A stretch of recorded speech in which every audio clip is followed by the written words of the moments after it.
Baik, terima kasih kepada moderator yang telah mengizinkan saya untuk berbicara. Pada kali ini, saya akan membahas tentang mosi ke-6, yakni Undang-Undang ITE tidak memberikan jaminan hukum bagi masyarakat untuk menyuarakan pendapat di sosial media. Meski jaminan atas kebebasan berpendapat sudah diatur dalam Undang-Undang Dasar 1945, sistem hukum kita juga menerapkan batasan-batasan terhadap pelaksanaan hak tersebut yang salah satunya diatur dalam Undang-Undang Informasi dan Transaksi Elektronik atau yang kita kenal sebagai Undang-Undang ITE. Sejak diundang-undangkan pada tahun 2008, Undang-Undang ITE telah digunakan secara jamak, secara keseluruhannya oleh penegak-penegak hukum yang ada di Indonesia. Penyalahgunaan teknologi informasi utamanya melalui media internet.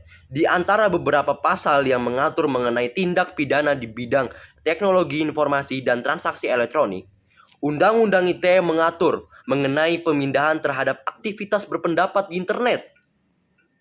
Pembatasan tersebut berulang kali mengundang perhatian publik, mengundang perhatian khalayak umum, mengundang masyarakat Indonesia untuk membahas tentang mengenai Undang-Undang ITE.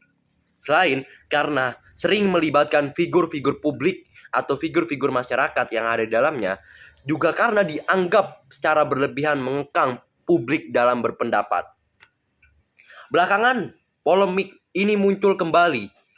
Salah satunya dalam kasus penyebaran konten pencemaran nama baik maskapai Garuda Indonesia yang tersebar luaskan di YouTube dan Instagram dengan sumber kasus vlogger Rius Fernandes. Terlepas dari maraknya perdebatan hukum mengenai pembuktian kasus tersebut, publik dan masyarakat tentunya perlu bertanya-tanya sejauh mana negara Indonesia dapat secara profesional membatasi hak atau kebebasan warga negara dalam berpendapat.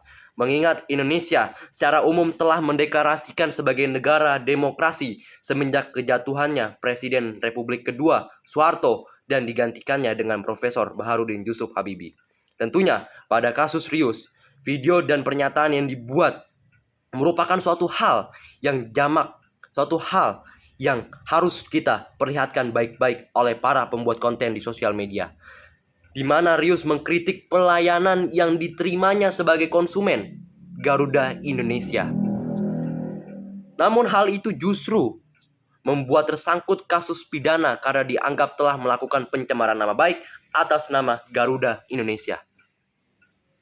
Bagi publik yang awam mengenai Undang-Undang ITE, tentunya wajar apabila merasa hal ini dinilai berlebihan dan mengekang kebebasan berpendapat. Pasalnya teman-teman, konten yang disebarluaskan, konten yang dibiarkan viral di khalayak umum, di publik, di masyarakat-masyarakat yang menggunakan media sosialnya sebagai tempat viral. Tidak lain, Rius melakukan kritik dan berdasarkan pengalaman yang dialaminya ketika Rius menaiki atau menggunakan maskapai airlines Garuda Indonesia.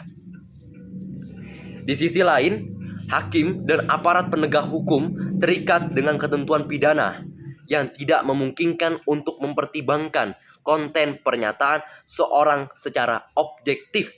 Apakah itu sesuai dengan Undang-Undang ITE yang telah disahkan pada tahun 2008 oleh penegak serta Mahkamah Konstitusi yang ada di Indonesia?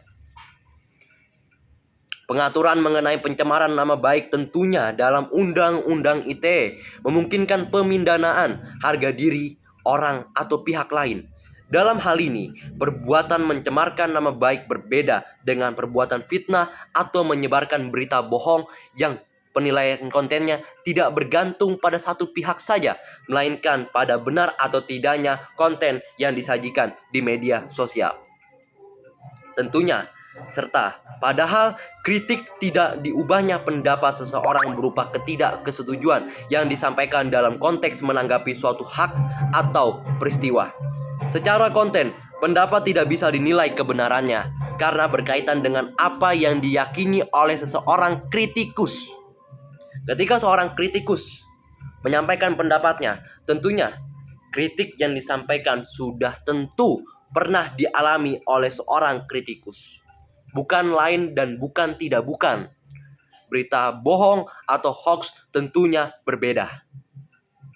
Polemik mengenai pemutusan kasus pencemaran nama baik secara pidana tidak perlu terjadi apabila pembuat undang-undang dapat secara profesional menyusun ketentuan pidana sehingga menutup kemungkinan seorang dipidana semata-mata karena menyampaikan pendapatnya. Lalu, bagaimana sebaiknya?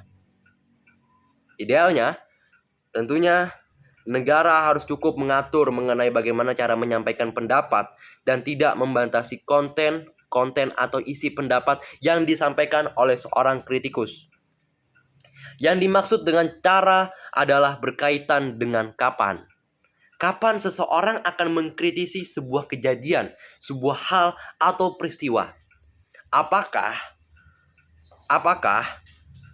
pendapat itu disampaikan dengan demikian, negara dapat mencegah penggunaan hukum yang tidak sewajarnya yang sudah berlalu lalang di masyarakat umum. Dengan demikian, negara tentunya dapat mencegah penggunaan hukum pidana untuk membungkam orang-orang yang kritis dalam menyampaikan pendapat. Di sisi lain, tentunya negara harus menggunakan kekuatan penuh untuk menggunakan undang-undang ITE yang dinilai tidak memberikan jaminan hukum bagi masyarakat untuk menyuarakan pendapatnya di sosial media. Seharusnya Undang-Undang ITE dapat memberikan jaminan hukum kepada seseorang yang memberikan kritiknya terhadap suatu hal, terhadap suatu peristiwa yang terjadi, yang pernah dialami oleh seseorang tersebut, agar penyampaian pendapat, kritik dapat berjalan sesuai dengan Undang-Undang ITE yang telah ditetapkan oleh pemerintah dan Mahkamah Konstitusi pada tahun 2008. Jadikan Undang-Undang ITE dapat memberikan jaminan hukum kepada seorang penegak, seorang kritikus yang ingin menyampaikan pendapatnya agar jaminan hukum bagi masyarakat dapat dijaga dan disebarluaskan. Terima kasih.